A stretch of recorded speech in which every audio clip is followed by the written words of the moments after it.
Good morning, everybody. Bodie, ready? Right then, we are on Genesis 45. Thank you very much, everybody. Good morning. Monday morning. Beautiful sunny day. Wonderful way to start the morning. You coming over here, Bodie? What are you doing up there?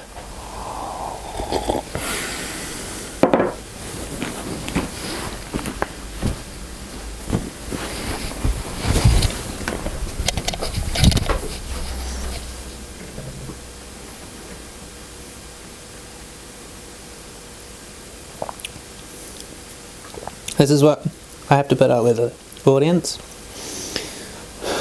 Wild, completely untamed. Does as she pleases, don't you? Yes. Right, Genesis 45, thank you. You can come down here if you want.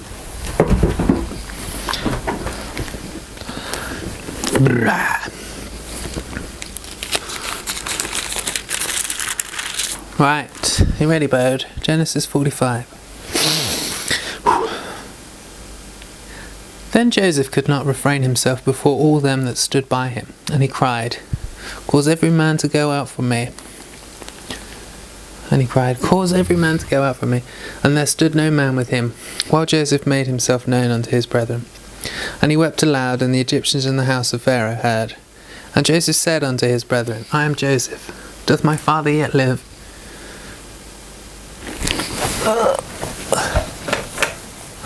I'm doing a great deal. Does my father yet live? And his brethren could not answer him, for they were troubled at his presence. And Joseph said unto his brethren, Come near to me, I pray you. And they came near. And he said, I am Joseph your brother, whom ye sold into Egypt. Now therefore be not grieved, nor angry with yourselves that ye sold me hither, for God did send me before you to preserve life. For these 2 years hath the famine been in the land, and yet there are 5 years in the which there shall neither be airing nor harvest. And God sent me before you to preserve your posterity in the earth, and to give your lives by a great deliverance, and to save your lives for a great deliverance, by a great deliverance. So now it was not you that sent me hither, but God, and he hath made me a father to Pharaoh, and lord of all his house, and a ruler throughout all the land of Egypt. Haste ye, and go up to my father, and say unto him, Thus saith thy son Joseph, God hath made me lord of all Egypt. Come down unto me, tarry not. And thou shalt dwell in the land of Goshen, and thou shalt be near unto me, thou and thy children, and thy children's children, and thy flocks and thy herds, and all that thou hast. And there will I nourish thee, for yet there are 5 years of famine, lest thou and thy household and all that thou hast come to poverty. And behold, your eyes see in the eyes of my brother Benjamin, that it is my mouth that speaketh unto you. And ye shall tell my father of all my glory in Egypt, and of all that ye have seen. And ye shall haste, and bring down my father hither. And he fell upon his brother Benjamin's neck and wept. And Benjamin wept upon his neck. Moreover he kissed all his brethren, and wept upon them. And after that his brethren talked with him. And the fame thereof was heard in Pharaoh's house, saying, Joseph's brethren are come. And it pleased Pharaoh well, and his servants.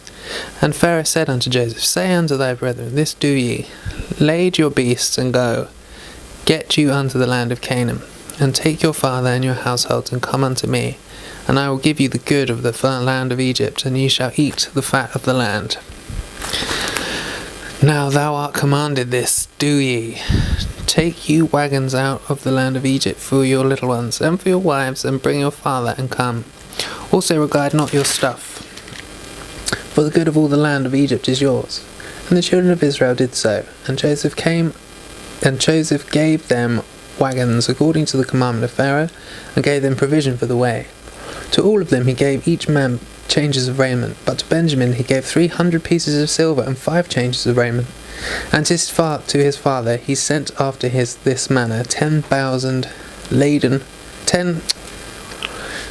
asses laden with the good things of Egypt, and 10 she-asses laden with corn and bread and meat for his father by the way. So he sent his brethren away, and they departed. And he said unto them, See that ye fall not out by the way. And they went up out of Egypt, and came into the land of Canaan unto Jacob their father, and told him, saying, Joseph is yet alive, and he is governor over all the land of Egypt. And Jacob's heart fainted, for he believed them not. And they told him all the words of Joseph, which he had said unto them. And when he saw the wagons which Joseph had sent to carry him, the spirit of Jacob their father revived, and Israel said, It is enough, Joseph my son is yet alive, I will go and see him before I die. What a wonderful surprise. I can imagine. I wouldn't have believed it, I don't think. But see you Tuesday.